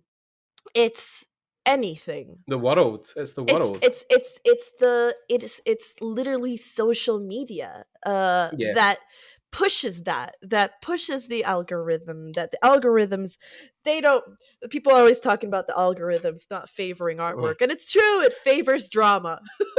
And hot takes. I mean, like, it's one of these things I've came across because the job I now have, right? So Matt left his time at DreamWorks and Disney and Riot and formed his own company, and what we were building is a card battle game, right? But you buy the cards through NFTs. So we are essentially making an NFT video game. But then we use specifically the blockchain of Wax because we know it's more eco-friendly. Because the whole thing that came up initially was it was bad because everything was through Ethereum, right? Which is one of the worst. But now because cryptos have expanded and there's more things, there's different ways to mine that. So yeah, it's like you said, have a discussion within our community. Like, I know people who are like, it's the worst thing ever, it's going to ruin the planet. And I'm like, well, dude, like, there's oil rigs off the coast of Puerto Rico right now who are dumping 5.5 tons of crude oil into the sea. Like, I don't think that's going to offset as much as you think versus making a picture and selling it online. You know what I mean? Like, there is a comparison for everything, but like, when you put it all into perspective, exactly. Yeah, like the conversation I was trying to have, like, was, I was very interested back then, and I still am, on how companies will, get to work with NFTs, right? Because this is a new technology and it offers the ability to have residuals. So at the time, you'd had companies like, for example, DC was publishing NFTs via Vivi of artist work. And artists weren't even talked with about to do this. They just did it. And that's unfortunately due to the work for hire contracts that do not allow you to get any kind of royalties for this. But royalties in secondary sale markets is where all these companies, like, this is where you can make a lot of money. And it's something that should be shared and must be shared with artists. And the NFT space, for whatever love or hate may have, at the very least, artists do get a big chunk of the profits. But that can change very quickly. And you need companies to set precedents, right? To be like, oh, let's say if like DC or Marvel go even harder on this, like they need artists to say, hey, I know about the technology and I want it to be, and I want these type of percentage of residuals. You need it because like this is how it's the standard of the space, and we need to take that into companies, because once they come out, that's it. Like, and they are gonna come out. Like, every company I know is trying to figure this out, and it's either and it's like there was a lot of people that are like, oh, it's gonna go away. It's like, no. I mean, like, the fact that like people like Gary Vee are talking about it, like Visa's just got behind it, like there's so many, and like even with our company, I mean, we're attracting venture capitalists at the moment for the company because we're making an NFT video game, right? That's right on the cusp of what everybody's trying to do. So we're the guys who are like, we want to get behind this, we want to help you, we want to make something like that. So, I mean, I think it's here to stay. It's not going to go anywhere. And I think people just need to either, you don't have to get involved, but then you don't have to hate the people who do get involved, because it's just, at this point, another way of expressing your art. And like you said, I know people who were poor for decades living off their art, and then on one evening they made $100,000 off one piece, and now they can pay their mortgage off. Like, I mean, It's amazing. there's hmm great things that come for these hmm things. It's not all evil. There's So yeah, yeah. I think more so than anything, and I even get a little nervous to talk about it, but it's like one of those things where eventually we're gonna have to talk about it, right? Yeah. Um, but it's one of those things where it's like there's a lot of good, there's a lot Of of bad, there's a lot of in course. between. Yep. And it's the ability to have a, Adult conversation. yeah, exactly. And to be able to say, like, for example, the environmental aspect when it came out, I do agree that, like, if all of crypto went away, like, we'd hmm still be fucked. Yes. Because it doesn't erase the fact that, 100 companies emit 70% of all global emissions. And I Yep. took a look at those companies. They're all energy companies, they're all oil companies. And then Yep. the occasional Netflix, Amazon, which, if, so that's a thing. Mhm. But you Yes. could say, well, Karla, yes, but you should still, as an individual, make better choices. Well, it's one of those things where it's like, it's a matter of, okay, well, yes, like ETH, is a proof of work, chain for now. I think, like, they said in June 2022, which we'll see, they're going to transition to hmm proof of stake.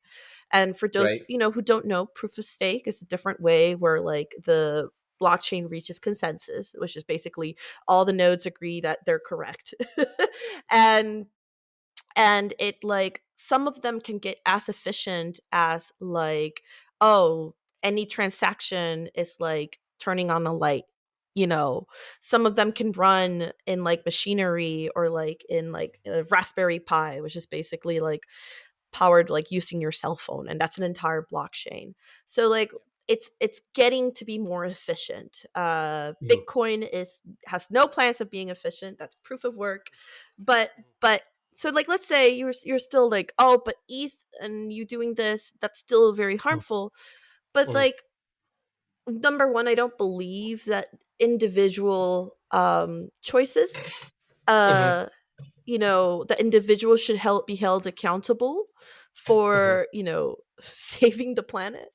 Because number one, and I Mhm. got really deep into it because I researched a lot on this. And number one, that's Yeah. actually a specific and explicit tactic from oil companies to. Have you watched Climate Town by any chance? No, no, no, no. Oh, I've just read a lot of, like, The Guardian has a lot of really great articles on yeah. this, and I follow a lot of, like, environmental scientists. And so that's a specific thing that they do, so that they shift Yeah. away public ire from, Yes. from them, who they're the real Yes. culprits. So I don't believe in that. But if you were to even to really say no, but you really should, then okay, Mm. then when you ever stream, whenever Mhm. you watch someone streaming, whenever Mhm. you watch a whole series on Netflix, whenever you Yeah. watch anything, or, for example, I work for Disney. Mhm. Disney Plus is a, the from when it takes, from the moment Mhm. I send my concept out to the Mhm. moment that it goes onto the big screen, that is a Mhm. shit ton of energy consumed, because you Of course. have, a production. How much energy does so there's, Mhm. if you want to, or even people who eat meat, like, that's a Mhm. huge energy drain. So it's one of those things. Yes, it's one of those things where it's like, we can fall into a trap of saying, Mhm. well, no, that Mhm. thing, and I've seen some people say, well, that Mhm. thing that they did is worthless. But Mhm. is it? Yeah. Like, to who? The people that are buying Mhm. it don't think it's worthless. And Yeah. when you talk about NFT, yes, there are speculative aspects of it that I'm not a fan Mhm. of. But Of course. you're still talking about someone's artwork. That's the end Yeah. product. Is that worthless? So Mhm. it's a matter. But what I will say, and I know I've been hogging the conversation quite a lot, but I will No, say, no, no, no. On you go. yeah.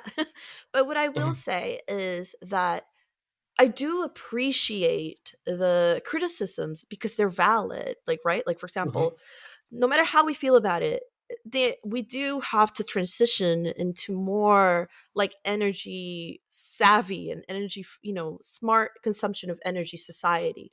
So every Of course. step that we can take to do that is great. So Mhm. the ire that people had, um, Mhm. did push companies to be like, we're going to wait until it's environmentally friendlier. And it did help other side chains, other blockchains entirely, to be able to market and say, hey, we're better, environmentally. And that gives a demand for that. And I think that's quite good. For example, but where I do think people go wrong is attacking individuals, because individuals have no power. Now, if like they were to be like, hey, massive company, like for example, OpenSea has massive issues with art theft. Hey, and if people were to rage on OpenSea, who they're all on Twitter, by the way, and be like, hey, and they're all very active. Hey, you need to solve this issue, because this is not great. This is untenable. You cannot allow this kind of theft to continue. Then OpenSea would be put in a position where they have an angry public, and they would at least try and attempt to solve the issue, and that would be very helpful. But when you but it doesn't help anything when you say, did you know that like people steal art to artists who artwork has probably been stolen? So it's a myriad of things. It is a complex subject because the technology itself, it's not easy to understand. And the articles that have come out have not done their best at explaining it, or are missing information, or are old enough in a space that changes in the blink of an eye. But I do think it's a technology that we have to understand, and more so than anything, that we have to, even if we don't want to engage with it, that we at least know enough about it to demand better conditions for artists. Because I do think that companies are going to jump in, and I do think that our industry will be shaped by this eventually. Maybe not right now, but 5 years, 6 years, 7 years from now, it's going to become more common than we know. And we're in a very interesting space where we can shape it to be however we want to be. But if we shut it down, and if we say this is purely evil, then what does is that seeds ground to the people who really truly don't care, who really are very shitty, and say, hey, no, I will take your art and I will make hella money, and you're not going to get any of it. And so that's the issue. 100%. I'm still nervous to talk about it, not gonna lie, because like, people will be like, I cannot believe that. Ridiculous. I mean, like, if anybody's not went to this person called, there's a YouTube channel called Climate Town, right? And the guy who runs that is environmental scientist, both degree and master's qualified, and he's done several really great videos. And the funniest thing, he's almost like a stand-up comedian. He makes them super funny, super interesting to watch. I've sent you the link in my chat thing, but he's done a whole video on carbon footprinting, right? And the whole thing where oil barons and people like Oxon basically pass the buck on to the individual, where like it's your fault the planet's dying, you need to do something about it as an individual.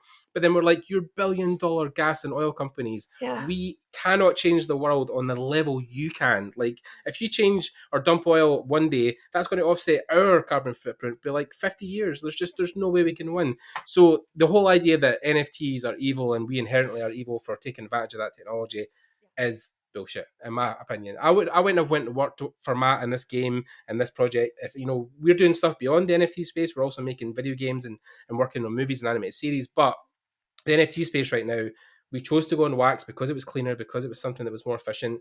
And I see it as a way for people, especially with the wax blockchain, to take power back, because the whole wax blockchain was invented for gamers, so that when you buy a skin or an item, you can take that item and play it in multiple games, not just the one you buy it for. And I think it's a way of people taking power back. So that's my 2 cents in it. And I think Karla articulated it great.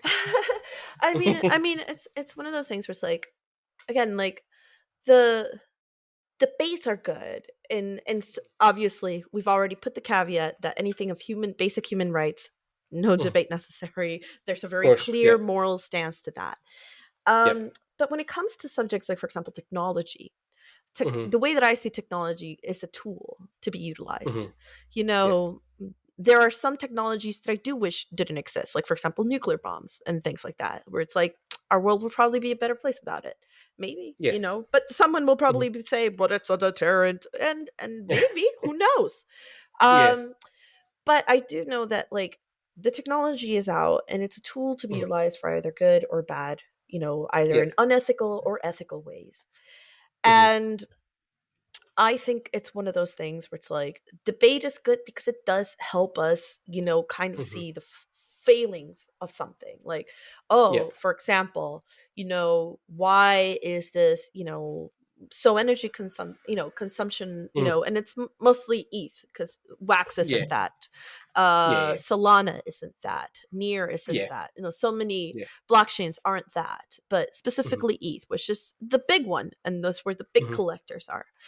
And that pushed the people, and they've already been transitioning to proof of stake for quite a while, but that puts it in a bigger spectrum and a bigger urgency to it, because now companies are hesitant to join unless they don't want the PR nightmare. So that's a good thing that came out of that debate.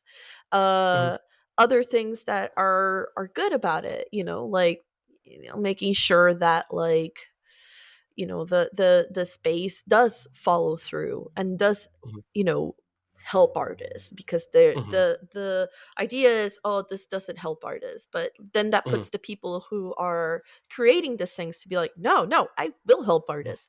And so you'll see an escalation of artist-led movements where it's like, no, this is how we are better, this is how, because they want to prove something.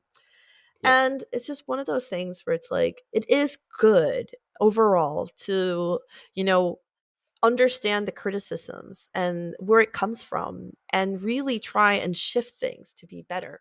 Where I think, again, it does fail and it is kind of bullshitty is when you try to place things as this is inherently evil, because then now people who are excited for it, people who see it differently than you, people who might want to not even like engage fully but are wanting to push things in better direction, those people are now evil. And you can't be around evil people. And if you can't be around evil people, then that gives you an excuse to treat them like shit, because in your mind they're evil. It gives you an excuse to ostracize, kick them out of your community because they're evil. And it puts you in a position where no matter how things evolve for either good or bad, and in the way that these technologies are and the people that are pushing them, it all depends on them. But let's say that it does evolve and it becomes really great, overall. There's still going to be bad players anywhere, just as there are bad players in any industry, and in any specifically financial industry, for sure. Of course, But now it's a thing that's commonly used, but you put yourself in a position where like, no, but this is evil and it's commonly used, and little by little you'll ostracize yourself. And that's no way to live. So I don't know. I just don't think, because I've had conversations with people who online are very like, I hate it. But one-on-one, it was a good, solid conversation. And it's like, hey, this could be great. This could be bad. But at the very least, I'm very pro-artist. So I share when my friends, who've been toiling at industries and working themselves to a bloody pulp, are like, hey, now I can say yes to whatever project, or I can finally pay my mortgage, or I can finally pay health bills, like that to me is a wonderful thing. So yeah. Well said, Karla. Well said. Well, I think on that point, it's probably good to end it there. But like, yeah, I think there's a whole industry of questions to unpack there. But I think at the end of the day, what it came down to is just don't be a dick. Like that's the. I know, right? Like at the end of the day, we can agree, we can disagree, we can even disagree strongly, but just don't be a dick. Unless it's like someone who has very solid human rights, like and wants to go against human rights and thinks certain group of people shouldn't live. Then you can get away with being a bit of a dick. Yeah. Don't be a dick to nice people is what we're probably saying. Yeah. Or or even then, like I think there's something wonderful about being a good human and trying to make a place better, even when it wasn't better, and that's a philosophy I abide by. Like, even when people are cruel, there's always a chance for redemption. They have to obviously want that. They have to obviously recognize that. But, just just treat your fellow men and women, they, them, everywhere in between, just good, and that's it. That's all it is. It's a great holiday message, Karla. Yay! It really is. God bless us, everyone. Everyone, yay! Yay. We end it with a holiday hug. Yay! Well, if you've made it this far, guys, thank you for listening. Damn, that's been a whole hour and 45 we've talked, and it's been crazy good. Damn. Look at us. If you want to check out, look at us, indeed. If you want to check out Karla's work, I will leave all of her links below. You can go and check out her stuff. And if you guys have any questions again, come down to the comment section on YouTube and leave me some pretty comments that I can feed back to. Some likes, some subscribes, all that shit. And from both me and Karla, we hope you guys have an awesome holiday season and a great Christmas. And thanks for checking out the interview. And thank you again to Karla for coming on. Yay! Thanks for having me. Happy you're holidays, everyone. Welcome. Yay! Happy holidays, guys. Okay, bye, guys.